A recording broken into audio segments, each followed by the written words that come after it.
Então vamos elevar os nossos pensamentos ao alto. Há bastante tempo aí o nosso querido Davis, que tem sempre uma mensagem bonita para nos trazer. Seus amigos espirituais nessa manhã de domingo possam incluí-lo da melhor maneira possível para a mensagem que ele nos preparou sobre um tema tão importante, que diz respeito à nossa imortalidade, porque desde quando Deus nos criou, nós somos espíritos imortais, eterno foi só Ele. Que a sua mentor espiritual, seus mentores espirituais possam influenciá-lo, que a mensagem que ele vai nos trazer possa tocar os nossos corações, fazendo com que nós compreendamos cada dia mais a importância de viver, a importância de continuarmos essa nossa jornada evolutiva. Que nossa Mãe Maria Santíssima nos envolva todos aqueles que estão acima, definindo o movimento espírita de volta redonda através de mais uma reunião do Conselho. Ave Maria, cheia de graça, o Senhor é convosco. Bendita sois vós entre as mulheres, bendito é o fruto do vosso ventre, nasceu Jesus. Santa Maria, Mãe de Jesus, rogai a Deus por nós pecadores, agora e na hora do nosso desenlace. Então, assim, com essa prece, nós damos por aberto os trabalhos da manhã de hoje, passando a palavra ao nosso querido amigo e irmão Wilson. Pela prece,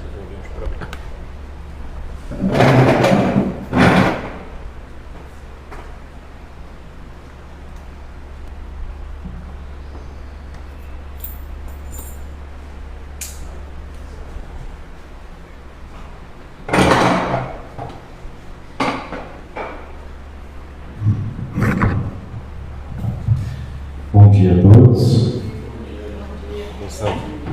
Possamos mais uma vez estar envolvidos na paz do nosso querido Mestre Jesus, na manhã de hoje, no dia de hoje, e que a espiritualidade amiga possa nos acompanhar e nos amparar no estudo que nós vamos realizar com o tema sobre a imortalidade da alma. Para início, a gente vai abrir um parênteses aqui para o dia 8 de março, que é um dia comemorado por todos nós, em homenagem a todas as mulheres. Só que eu acho que principalmente é importante a gente fazer reflexões necessárias, principalmente por ser um dia histórico e não só um dia comemorativo. Então, o dia 8 de março, ele vem de um dia muito emblemático, onde mulheres morreram em prol de direitos. Então, uma sociedade onde a gente ainda tem questões envolvendo misoginia, numa sociedade onde a gente tem questões envolvendo estupro de vulneráveis, de meninas, de mulheres a cada instante, em diversas situações, falar no dia 8 de março não é somente a gente fazer apenas uma celebração. A gente precisa ter reparações históricas sobre mulheres na sociedade, compreender, mas principalmente defender ainda dos grandes antagonistas, que são pautados também em questões históricas do machismo, de opiniões, de comportamentos sobre as mulheres. Então, esse 8 de março ele não pode ser só um dia, ele precisa ser todos os dias, porque isso, de fato, é o que denota progresso na doutrina espírita. Então, aqui fica essa reflexão, que além de um dia que a gente olha, que a gente tem que lembrar que hoje é um dia extremamente político, que é um dia que traz orientações a todos nós sobre essas relações de poder que a gente estabeleceu para o gênero feminino. E se a gente se pautar na lei de liberdade, na lei de progresso, na lei de equidade, a gente precisa sair dessas relações de poder e ir para uma relação de equidade, que isso é justiça, isso é amor, isso é caridade. E isso é respeito ao gênero que acompanha, ao gênero oposto, que nos acompanha na reencarnação, e ao gênero do qual, como a nossa própria irmã Lisete colocou ali, nós, quanto homens, iremos assumir um outro lugar numa vida futura. Então, é até um respeito com a gente, porque a forma como nós tratamos as mulheres hoje são formas que seremos tratados em vidas futuras. Então, não é uma questão só de comemoração, é uma questão de reparação que a gente precisa ter ao longo do tempo. Então, fica a reflexão para as pessoas de casa, para nós que estamos aqui presentes. Então, para a gente iniciar o estudo do dia de hoje, vou tentar ver se vai ficar melhor. A gente vai tratar sobre a ideia da imortalidade da alma. É um tema muito importante para todos nós, assim, que faz parte dos princípios da doutrina espírita. Deixa eu só subir um pouco, É aqui. Olha só. Então a gente vai tratar sobre o tema da imortalidade da alma, que é um tema extremamente importante para a doutrina espírita, por fazer parte dos princípios da doutrina. Só que é importante também a gente ter essa compreensão que antes da gente tratar e falar sobre a imortalidade da alma propriamente dita, a gente precisa se apoiar em alguns fundamentos, e esses fundamentos a gente parte ali do caráter da revelação espírita lá na Gênesis, mas que vai trazer algumas reflexões para a gente, onde a gente vai se apoiar em 3 pilares. O primeiro pilar que a gente vai se apoiar é o pilar daquilo que a gente tem como princípio e como estudo. A imortalidade da alma faz parte de 5 princípios e que reflete para a gente o estudo, coisas que nós temos que aprender dentro da doutrina espírita para que a gente tenha concepção e amplitude dessa temática. E aí, a primeira reflexão que a gente traz é como estão as nossas relações com os estudos. Com os estudos da casa, né, a nossa relação no culto no lar, com a compreensão da doutrina espírita através do sistematizado, das práticas que nós realizamos através do estudo dos médiuns, atendimento fraterno, trabalho de evangelização. Então, como está a relação dos estudos na nossa vida? Porque é importante a gente compreender que a doutrina espírita é uma doutrina ativa. Nós não temos uma doutrina que é passiva, aonde eu venho aqui, falo algumas palavras no tempo de 1 hora e a gente só volta para casa recebendo aquele conteúdo, né? Eu não tenho esse poder de ser o detetor de conhecimento. Esse conhecimento aqui hoje está sendo compartilhado. Então aquilo que eu falo, ele precisa ser refletido, ele precisa ser contestado através de um grupo. E esse contestado e refletido não é só numa questão negativa, pode ser num ponto positivo também.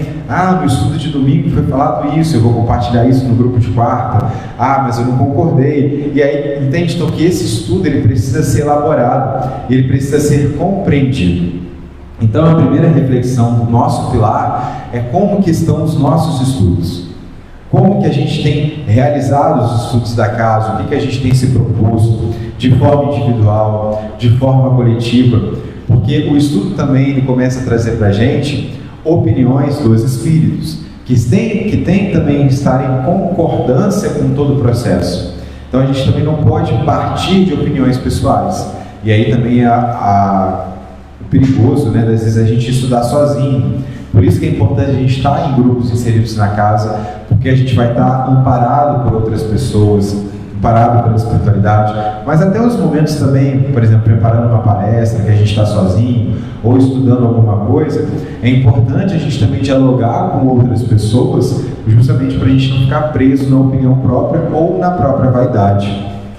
O outro ponto importante também é sobre a nossa vida pessoal. Eu tenho problemas com filhos, eu tenho problemas no meu trabalho, eu tenho problemas de relacionamento.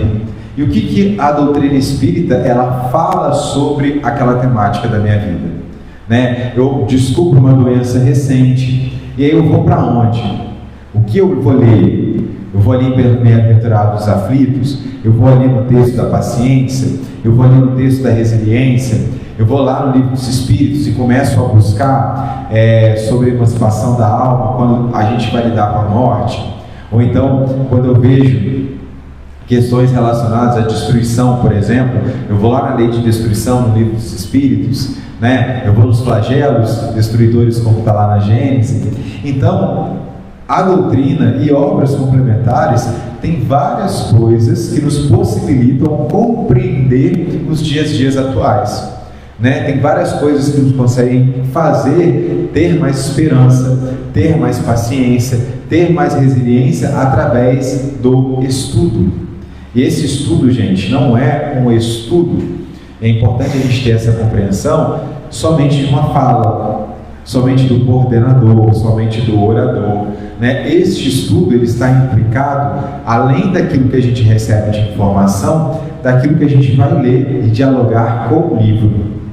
E isso é até uma grande reflexão para a gente, enquanto trabalhadores, para a gente também pensar se a doutrina espírita ela acessa outras massas, outras comunidades que não têm acesso à leitura, que não têm acesso a determinados conteúdos.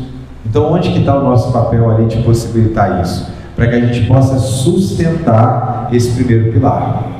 E aí, sustentando o primeiro pilar do estudo, vem o segundo, que é a reflexão. Já no pilar da reflexão, a gente necessita, nós temos a necessidade de utilizar do raciocínio, que aí é onde tem o intelecto, a gente pode ter a capacidade de pensar. E quando a gente vai se utilizar do raciocínio, da capacidade de pensar, das reflexões das quais nós temos, a gente tem o uso da fé raciocinada. Então a gente pauta mais uma vez que a doutrina espírita não é uma doutrina passiva, somente de receber informações. A gente precisa pensar e dialogar constantemente com aquelas informações que nós estamos recebendo dos espíritos, entender se aquilo é uma concordância de generalidade com o que a doutrina nos traz, que não é uma questão de opinião pessoal. Então é muito importante a gente ter esse caráter reflexivo quando nós estamos em grupo. Se eu estou aqui na tribuna, eu não posso emitir uma opinião própria minha. Até se eu emitir por determinadas questões de análise, eu tenho que fazer muita ressalva que essa opinião é minha. Não é uma opinião que está pautada no espiritismo ou que está pautada no conteúdo doutrinário, nas obras básicas.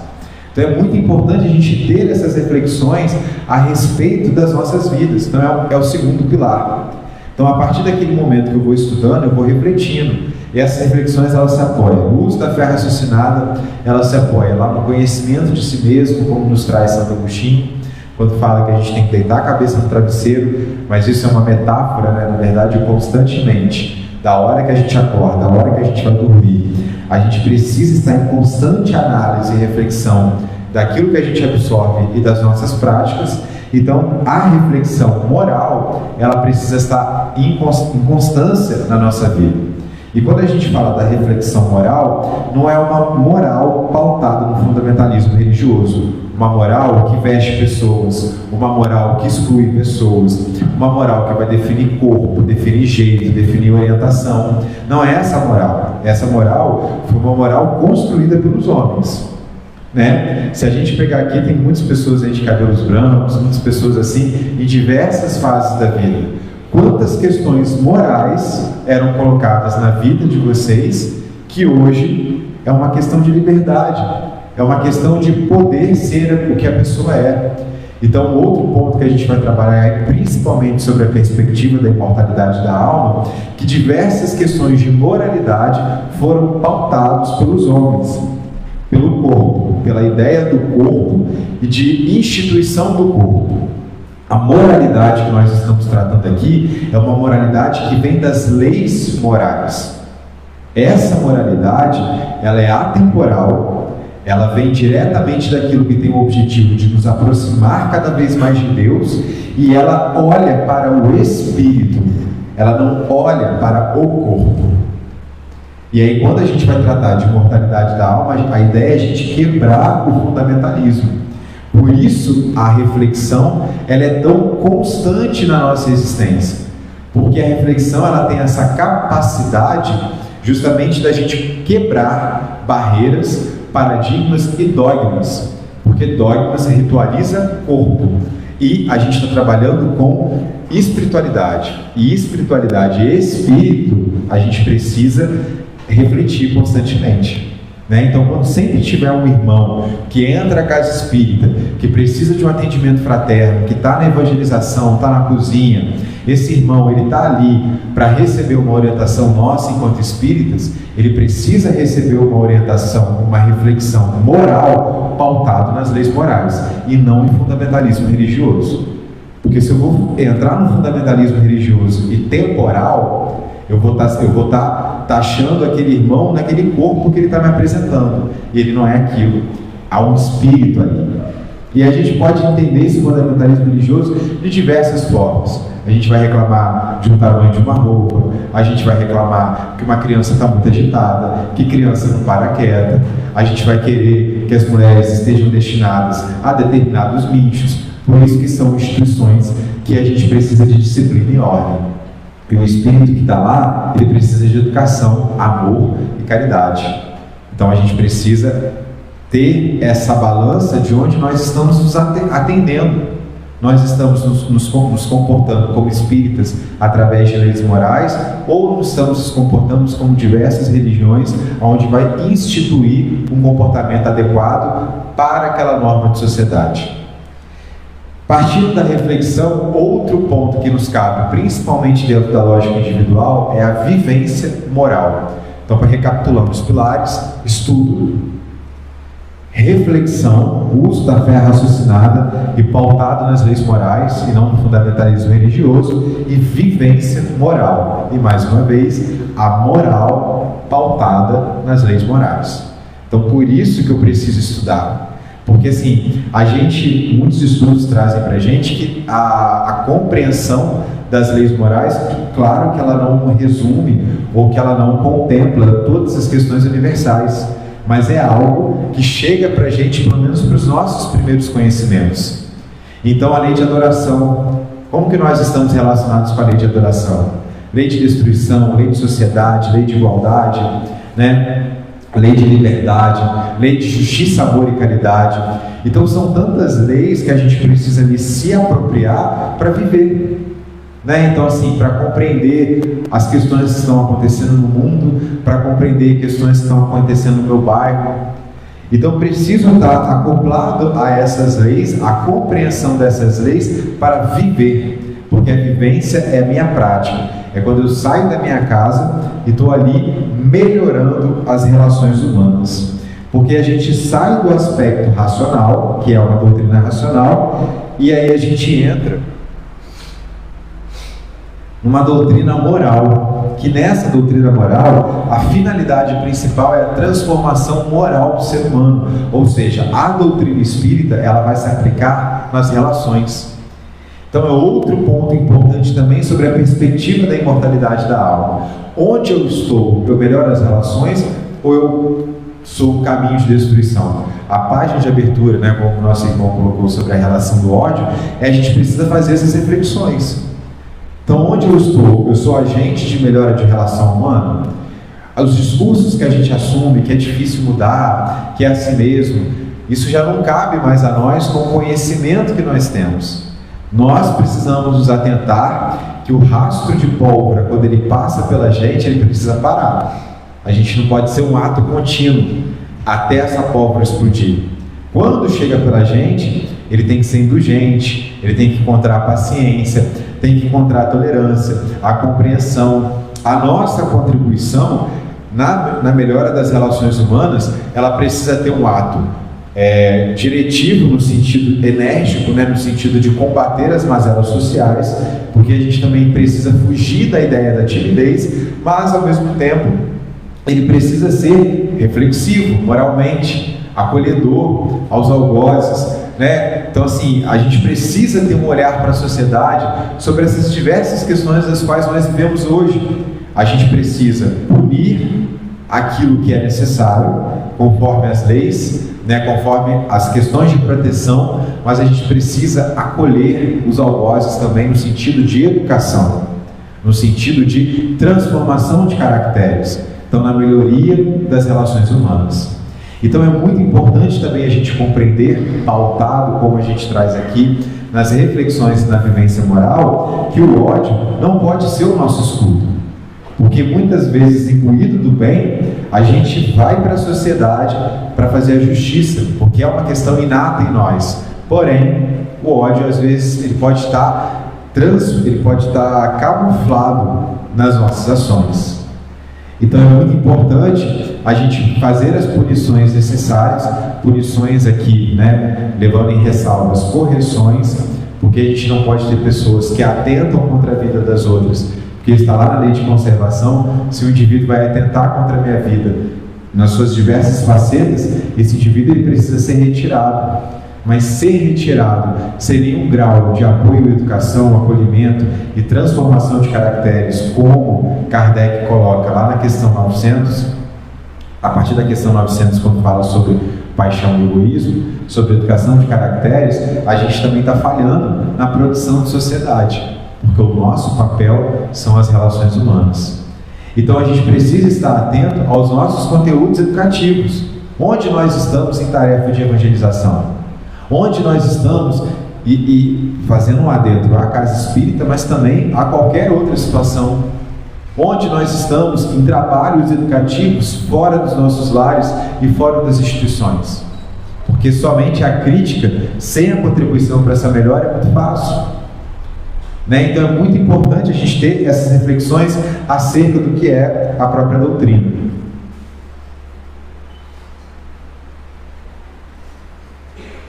Então a gente compreende, segundo os ensinamentos trazidos pelos próprios Espíritos, que a morte não é o fim da existência.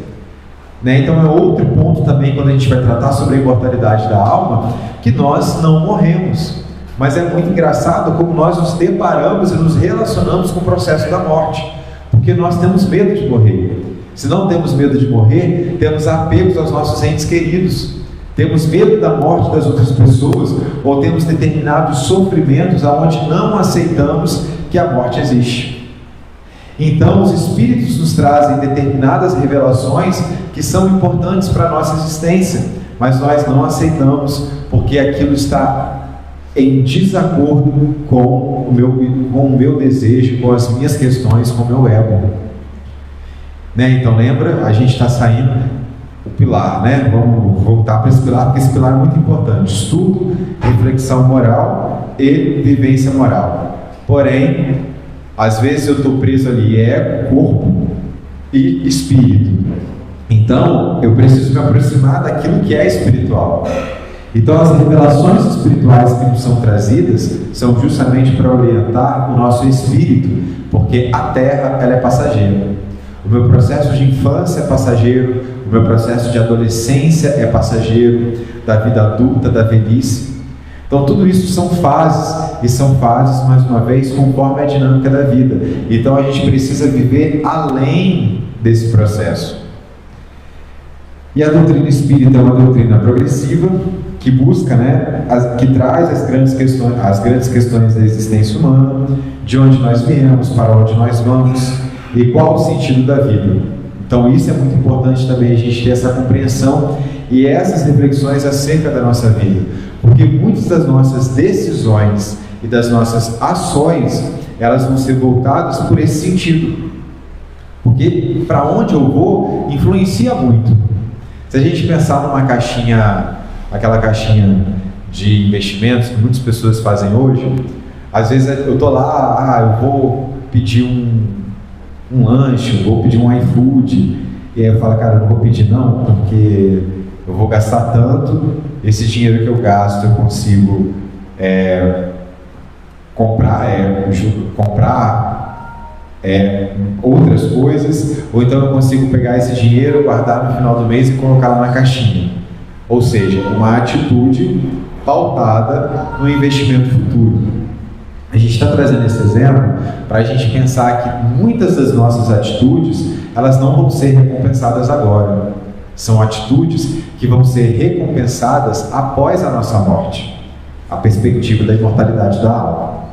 Então, às vezes, o pai vai me trazer uma determinada repreensão, né? Eu, enquanto filho ali, vou estar passando por determinadas situações, mas aquela repreensão, ela vai ter um investimento futuro. Às vezes eu não vou entender, mas eu vou ter uma compreensão necessária. E numa sociedade hoje que nós estamos vivendo uma atitude muito imediatista, a gente coloca muitos estímulos, principalmente de telas, estímulos de questões tecnológicas, né? Tanto o uso de telas, como próprias questões de aplicativos para iFood. A gente hoje, diferente das nossas pessoas, né, dos nossos antepassados, a gente não tem mais um processo de construção de coisas, né? Então, como eu trouxe, às vezes eu estou com vontade de comer algo, eu não vou fazer aquilo, eu vou entrar no iFood e vou comprar alguma coisa. Então aquilo é um prazer imediato. A própria tela do celular, o movimento que a gente tem de passar os diversos vídeos e diversos estudos já trazem isso para a gente, é um prazer no cérebro, que a gente tem de forma imediata. Se a gente perceber que se a gente está entediado, a gente não busca mais ler um livro, né, fazer um exercício físico, conversar com alguém, automaticamente, como de uma forma instantânea, a gente começa a passar o celular, porque aquilo traz uma retroalimentação cerebral para a gente. Então tudo hoje tem uma questão imediata. Os relacionamentos que vêm através de aplicativos, né? Como Tinder, de conhecer alguém, ou então de você poder conversar. Você não tem mais aquela expectativa social de saber se você vai ser aceito ou não. Você já tem uma exclusão. Então, assim, inúmeras questões atende hoje ao corpo. E aí a gente não participa mais do processo de construção das coisas. E isso faz com que a gente busque coisas que sejam imediatas. E a gente não tem, e a gente começa a ter esses problemas de espera. Então este prazer imediato faz muitas das vezes a gente atender o corpo, né? Por isso que aí a gente vai alimentar fundamentalismo religioso, prazer imediato para atender o corpo. Então é muito importante a gente entender que quando a gente vai falar sobre investimento futuro, que é a vida futura lá, que consta na parte, né, do início do Evangelho segundo o Espiritismo, existem coisas que a gente vai ter que esperar. E esse esperar, além da gente não estar muito acostumado, a gente está perdendo um hábito. Então olha, hoje eu não vou sair, porque se eu sair isso vai me comprometer espiritualmente. Investimento na vida futura. Eu vou respeitar os meus pais, porque respeitando os meus pais, eu vou ter um bom investimento na minha vida futura. E que investimento é esse? Porque o investimento de uma caixinha é uma questão financeira, né? É a nossa paz de espírito. Porque na nossa morte, o que nos pega em muitas situações é a nossa consciência. Porque a consciência é a reflexão mental daquilo que nós somos. Então, os espíritos vêm nos trazer essa revelação espiritual e a gente precisa ter essa compreensão. Então é uma doutrina progressiva, e ao estudar temas como a vida após a morte, reencarnação e lei de causa e efeito, compreendemos que nossas ações possuem consequências que ultrapassam uma única existência. Cada experiência vivida contribui para o crescimento do espírito em sua jornada evolutiva. E aí então, dentro desse princípio, essa introdução que a gente faz a respeito da doutrina espírita, a gente chega no princípio da imortalidade da alma, que é acompanhado por 4 outros. Nós temos a existência de Deus, a compreensão como a causa suprema de todas as coisas, como grande criador, né, como a relação que a gente tem, e trazer a existência de Deus. A gente traz também que todos nós somos filhos deles, né? A imortalidade da alma, que é o nosso segundo princípio, a reencarnação, que vai tratar sobre a pluralidade das existências. Então nós estamos em diversas vidas, de diversas formas, em diversos corpos, como nós trouxemos aqui. Uma hora eu vou estar como homem, outra hora eu vou estar como mulher. E dentro dessa relação, como a Joana de Anjos traz para a gente, entre a ânima e o ânimos, do masculino e feminino, a gente também tem esse período de transição e adaptação do espírito, onde nós temos hoje diversas orientações do indivíduo tentando se encontrar no corpo que ele está encarnado. Então, que a gente também precisa sair desse binário de uma ponta a outra e entender o processo de adaptação do espírito que está presente ali. Então, mais uma vez, falar sobre a imortalidade da alma, ela amplia para a gente a destituição de um e de outro, né? Ela faz nós olhar o que é o espírito.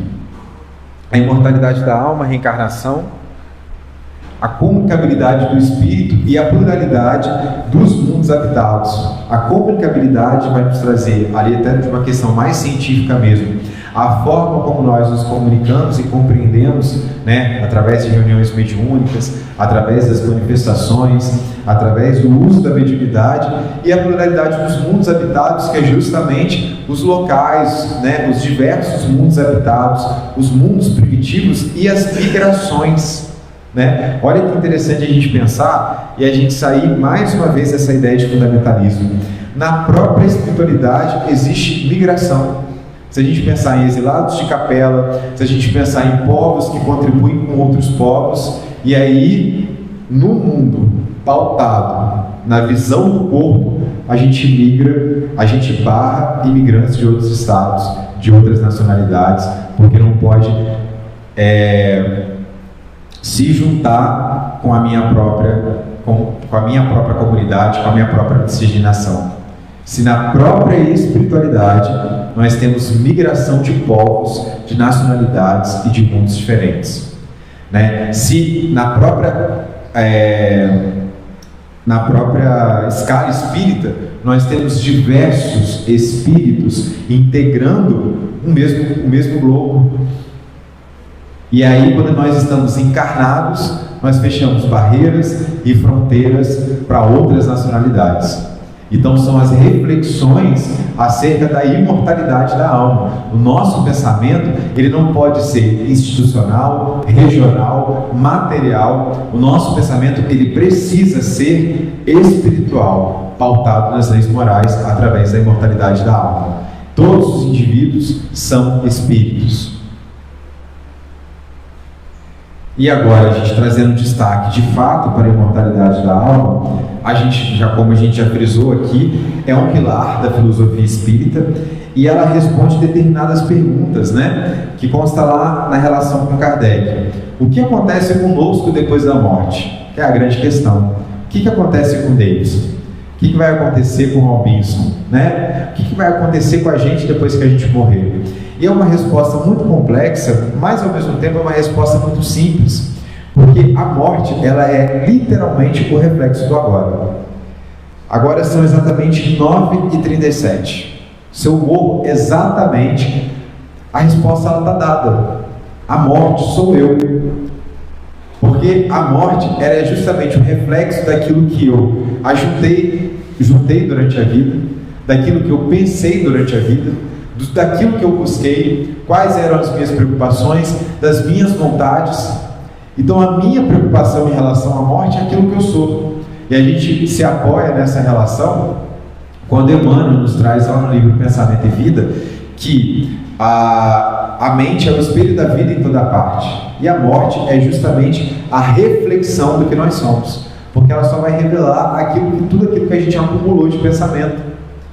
Então, neste primeiro momento, vem as intenções de como que nós estamos, o que nós estamos pensando, o que nós estamos almejando e desejando das relações humanas, em compreensão, né, das nacionalidades, em compreensão do ser humano, de receber quem é aquela outra pessoa que está junto conosco.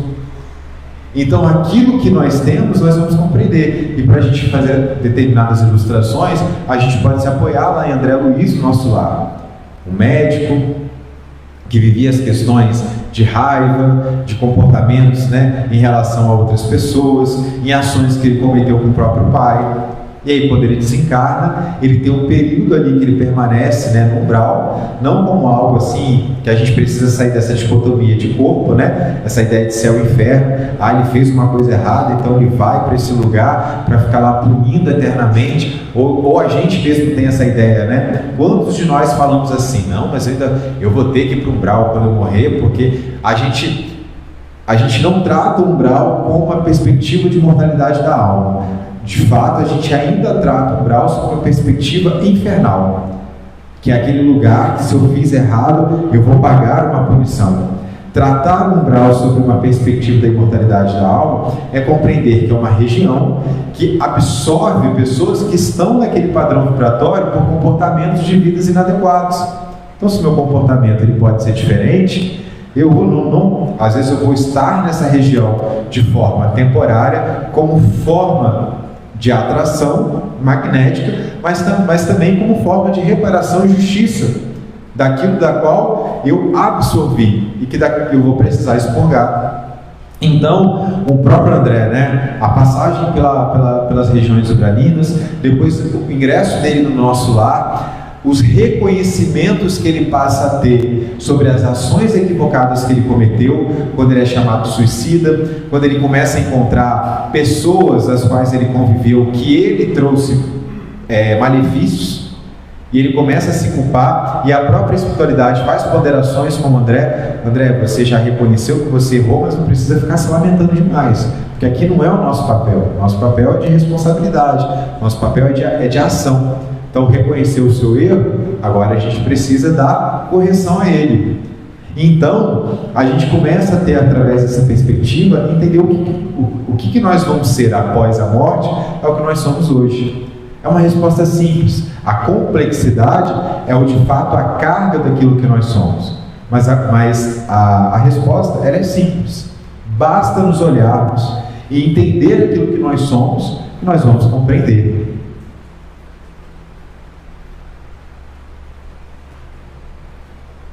Então a gente tem ali, né, na questão 149, Kardec vai trazer sobre essa questão da emancipação da alma, da 149, se não me engano, a 162 ou 163, mas vai trazer questões relacionadas ao instante da morte.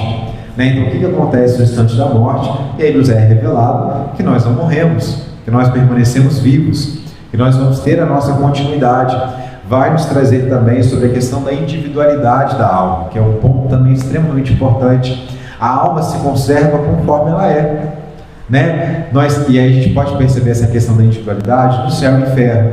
A gente pode perceber essa questão da individualidade no André Luiz, no Irmão Jacó, no livro Voltei, né? A individualidade a gente pode perceber, por exemplo, no próprio livro Paulo e Estevão, quando Estevão, após a morte, vem auxiliar Paulo nos diversos conteúdos das cartas cristãs.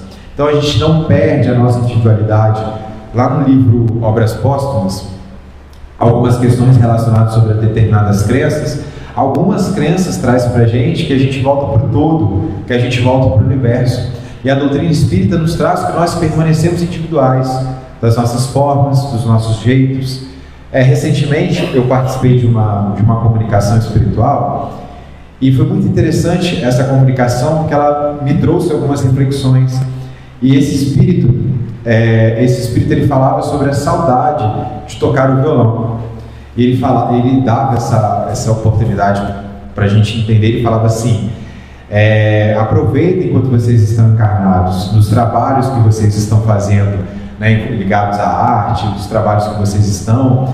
E aí faz algumas referências, né, a respeito de tomar uma Coca-Cola, que são coisas que quando ele estava encarnado era uma coisa que ele gostava. E ele fala muito sobre isso, sobre essa questão que agora ele já não tem mais essa vivência, não oportunidade, né? Já não tem mais essa vivência, mas ele frisa na questão do toque do violão, né? O quanto que ainda são prazeres materiais, coisas do corpo físico que a gente vive quando a gente está aqui encarnado. Então ele vai trazendo ali pra gente, nessa questão da comunicabilidade, a individualidade, porque eram coisas dele, que ele gostava de realizar e que hoje ele não realiza enquanto encarnado, mas que nós mantemos isso. E isso é muito importante a gente compreender, porque às vezes a nossa individualidade pode ser um grau de apego, a nossa individualidade pode ser um grau de viciação, a nossa individualidade pode ser um grau de ansiedade, de desespero. E isso não se perde depois que a gente morre. A gente tem uma falha muito grande de condução, não das pessoas em si, porque isso é uma questão mais de entendimento espiritual, de achar que quando a gente morre tudo fica bem. Aquela frase: não, agora ele está nos braços do Senhor, está tudo certo, né? Então isso é muito complicado, porque às vezes não, né? Na verdade todos nós estamos nos braços do Pai, tanto no plano espiritual, no plano material, mas assim, essa paz de espírito, ela só vai se dar conforme for o indivíduo. Se for um indivíduo tranquilo, sereno, que se esforça a buscar o bem, a se aproximar de Deus, ele vai ter mais facilidade em se conectar a esses espíritos. Agora, se nós temos graus de apego à nossa casa, se nós temos graus de apego, né, a determinadas questões, a gente vai manter esse comportamento enquanto desencarnado, né? Então, e até mesmo se a gente é amparado e ajudado, que isso pode acontecer. Às vezes eu sou um trabalhador da casa espírita, assíduo, dedicado, porque, né, eu tenho compreensão das coisas, vou lá, faço trabalho, mas eu não cuido desses estados emocionais. Então, às vezes eu não vou passar por uma região umbralina em virtude e incompetência de tudo aquilo que eu fiz pelo trabalho do movimento espírita, movimento católico, protestante, só trazendo aqui o espírita por ser da nossa comunidade, mas às vezes eu nem estou ligado à religião, faço um trabalho social, então eu vou ser amparado por espiritualidade por tudo aquilo que eu fiz. Mas no meu momento de despertar, aquela ansiedade, aquele estado emocional, aqueles transtornos dos quais eu cultivei, eles vão estar comigo, porque faz parte da minha individualidade. Então, por isso que é muito importante, em todo esse processo que a gente está tratando aqui, cuidar de si, cuidar de quem nós somos. Porque, além de olhar o outro como espírito, eu preciso compreender que eu também sou espírito. E que eu tenho questões que vão permanecer comigo quando eu desencarnar. Então, estas questões, elas precisam ser cuidadas, principalmente no corpo físico. Porque o corpo físico é a aquisição de boas virtudes. É a oportunidade de ter a aquisição de boas virtudes para que essas virtudes continuem comigo no meu momento de desencarne. Então a gente tem lembranças, aprendizados, virtudes ou imperfeições desenvolvidas conforme aquilo que nós somos. Que isso faz parte da nossa individualidade, da individualidade da alma. Então Kardec conclui afirmando que se as almas se dissolvem em um todo universal, todas as manifestações espirituais seriam iguais. Cada espírito manifesta personalidade própria, caráter próprio, história própria. Isso demonstra a individualidade da alma após a morte. E a gente começa a entender então que a vida do corpo é passageira e que a vida do espírito é eterna. Então, se a vida do espírito é eterna, eu preciso amealhar, juntar questões em conta do corpo para esse espírito. Então, é muito importante a gente ter essa compreensão, que isso é um investimento futuro. O que eu estou fazendo para o meu espírito? E aí outro ponto também de fundamental importância que está lá no Livro dos Médiuns, no capítulo 2 e no capítulo 4, é quando Kardec vai trazer para a gente que o objetivo do Espiritismo não é tratar sobre o fenômeno mediúnico. E isso é uma coisa extremamente importante para a gente, porque o fenômeno mediúnico ele é uma consequência do objetivo principal, que é compreender a imortalidade da alma. Então Kardec, no diálogo com os espíritos, na relação com os espíritos, ele tem a importância de trazer para a gente que a alma existe, que a morte do corpo é somente a morte do corpo que o espírito permanece. Porque se a gente tem a compreensão e a importância disso, a gente não se apega ao fenômeno, que é a comunicação mediúnica, e entende que este fenômeno é uma consequência dessa comunicabilidade, dessa existência da imortalidade da alma. Então, às vezes a gente vai se apegar ao espírito que falou, na época como existia lá no Chico, e é muito importante, gente, a gente ter essa compreensão que muitas das coisas, principalmente na época do Chico, foram necessárias para falar sobre a imortalidade da alma. Mas hoje, com a quantidade de conteúdos doutrinários que nós temos, será que a gente ainda vai se apegar? E é muito importante a gente ter essas reflexões, porque se a gente se apega a determinados aspectos, estamos apegados a fenômenos. Então, coisas que aconteceram na época do Chico foram importantes para o Chico abrir o caminho para a gente dizer que o espírito existe e não que o fenômeno existe. E isso já era uma preocupação de Kardec, porque nós que estamos presos em fundamentalismo, presos na questão do corpo, do prazer imediato, a gente vai se ocupar muito mais com o efeito do que com a mensagem. E às vezes, pelo efeito, a mensagem não tem nenhuma validade doutrinária. Então, por isso que é muito importante a gente ter esse aspecto e a preocupação de Kardec sobre a imortalidade da alma, sobre ao que nos devemos debruçar. Então, assim, muitas cartas, por exemplo, consolaram muitas pessoas na época e trazeram sobre essa individualidade. Então é muito importante a gente entender esses processos que foram extremamente importantes para a gente, mas a gente não se perder que em determinadas situações, hoje a gente já tem a crença, através disso, a gente já tem um entendimento que os espíritos sobrevivem. Mas às vezes eu posso entrar em sofrimento porque ainda não recebi uma comunicação de alguém que desencarnou. Entende? Então eu estou muito mais preocupado com o fenômeno para atender a algo de necessidade minha do que o aspecto da compreensão. Porque se eu tenho uma massa coletiva de mães que receberam inúmeras cartas dos seus filhos, isso é mais a prova existencial que o meu ente querido está vivo. Se ele vai se comunicar ou não, se eu vou encontrar ele ou não, é uma questão da vida.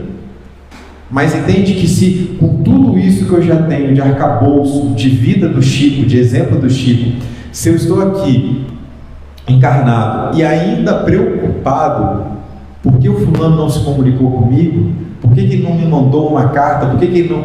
Eu estou preocupado com o fenômeno. Porque sim, se eu sei que ele está vivo, aquilo já não era mais uma necessidade. Porque todas aquelas mães eram mães que ainda titubeavam sobre essa ideia da vida. Elas compreendiam que quando morreu, morreu.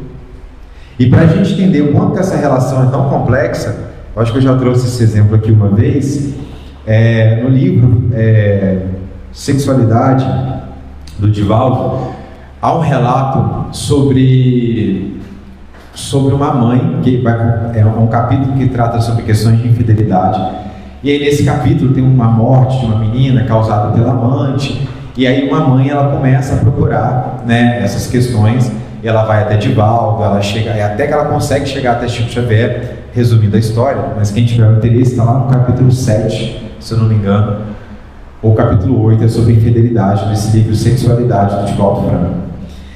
E aí nesse capítulo, quando ela chega no Chico, ela está desesperada por uma notícia da filha. E aí ela chega, só que tinha inúmeras mães também desesperadas pelas cartas dos seus filhos. E ela vendo aquela situação e mediante toda a história que aconteceu, ela faz um apelo. E aí neste apelo, ela chora no meio de todo mundo, pedindo para as pessoas darem uma oportunidade para ela receber uma carta do Chico, entrar na fila. E uma mãe se prontifica. E ela fala: olha, eu perdi o meu filho de acidente de moto. Eu já estou aqui há um bom tempo, porém, eu entendo a sua dor e eu cedo a minha vaga para que você possa receber essa carta, né? Se você tiver a possibilidade. E aí o Chico, então, depois lá nos seus trabalhos, ele aparece com uma carta, e a carta é para essa mãe que cedeu o lugar. E na carta o filho diz: mãe, eu ainda não estava autorizado a me comunicar, mas como você cedeu a sua vaga, né, para uma outra mãe, eles permitiram que eu falasse. Então entende que no processo da imortalidade da alma, as relações espirituais, elas não estão ao nosso intento, aos nossos desejos, ao nosso imediatismo. Nós que estamos para eles. Então é por isso que é muito importante, né, em mais de 150 anos de doutrina espírita, a gente começar a olhar para o processo da imortalidade da alma, saindo do aspecto curioso, do aspecto do fenômeno, mas adentrar a doutrina, as fileiras da doutrina espírita, pelo aspecto do estudo, da reflexão moral, do uso da fé raciocinada e da vivência moral.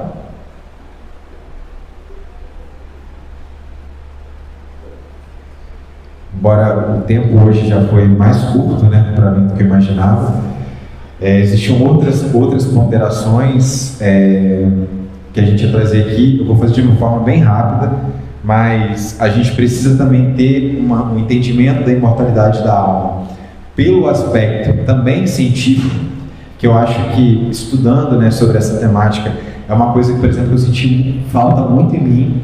Então a gente precisa, dentro dos ciclos do estudo do Evangelho, né, dos sistematizados, a gente encarar também a doutrina espírita como estudos mais científicos, né? Então, se a gente se apoiar em materiais doutrinários do estudo da mediunidade, por exemplo, a gente vai ter inúmeros cientistas que atestaram a imortalidade da alma. Charles Richer, Oliver Lodge, foram espíritos que estudaram, que testificaram, e provavelmente cientistas. O Oliver, que é um exemplo que eu trouxe aqui, é um cientista inglês.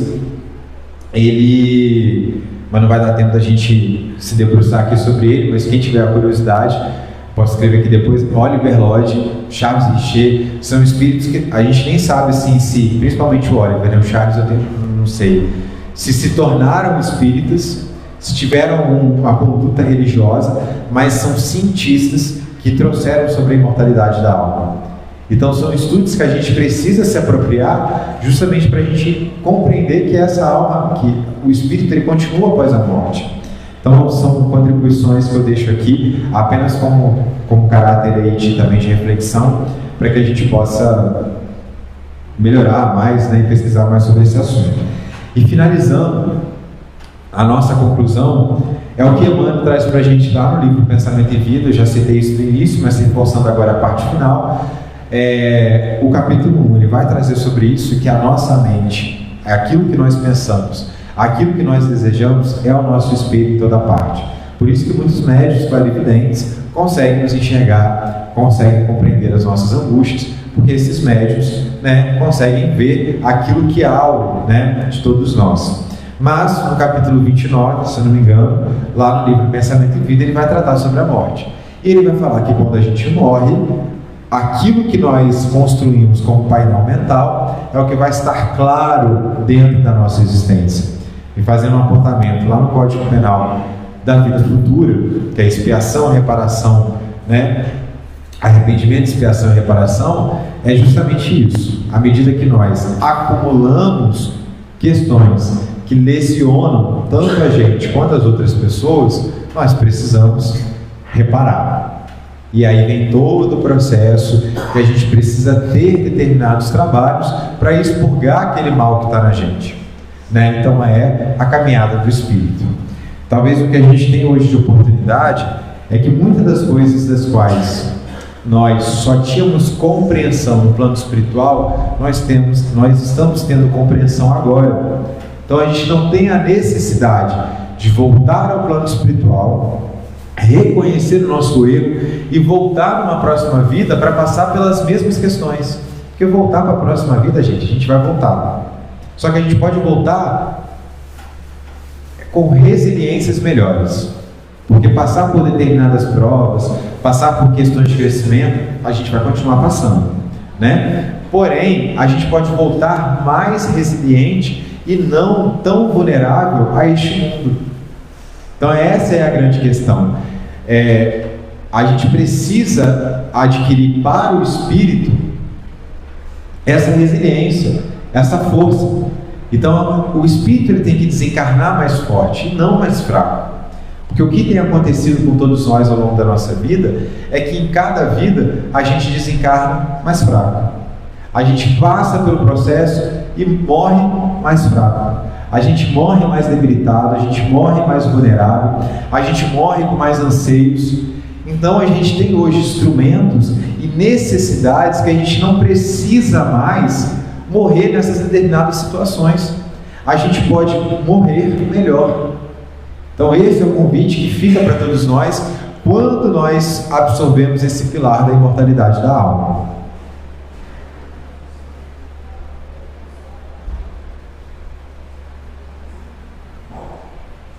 Então, 3 coisas que a gente deixa de lição: que o céu e o inferno começam dentro de nós, a verdadeira espiritualidade se constrói no cotidiano e a vida presente é oportunidade preciosa de evolução. Deixa eu levantar aqui só para fazer a finalização, para ficar melhor.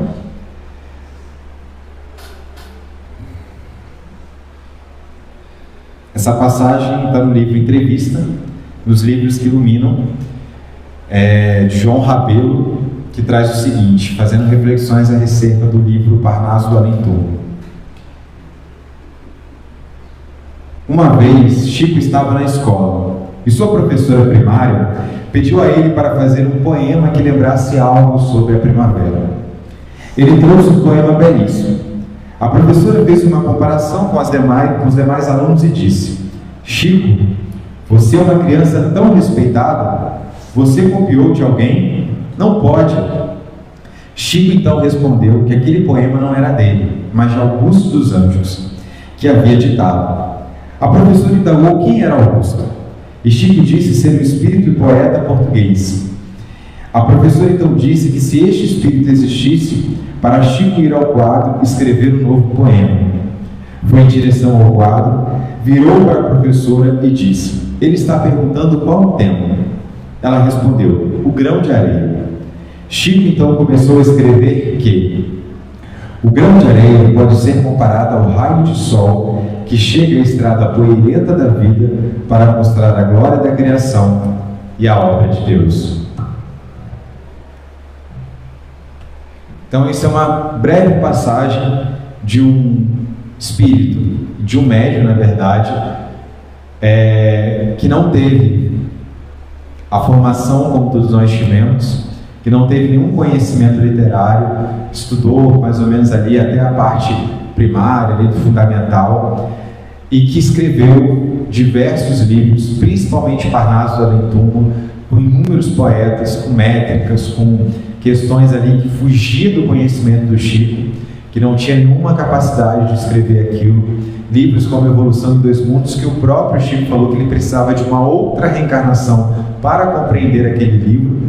Então a gente traz, através desse exemplo, que nós existimos após a morte e que nós nos relacionamos com este mundo encarnado e que nós, que estamos aqui encarnados, precisamos abrir a nossa mente, sair do fundamentalismo religioso, do prazer imediato do corpo e se pautar nas leis morais e abrir a nossa visão que nós somos espíritos, estamos aqui apenas de passagem.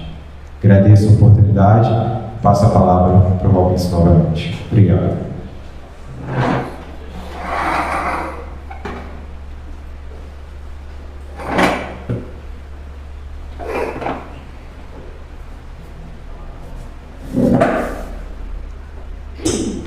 Nós te agradecemos nessa beleza de exposição deles, sempre muito bem intuído. Deus possa abençoá-lo aí na sua trajetória.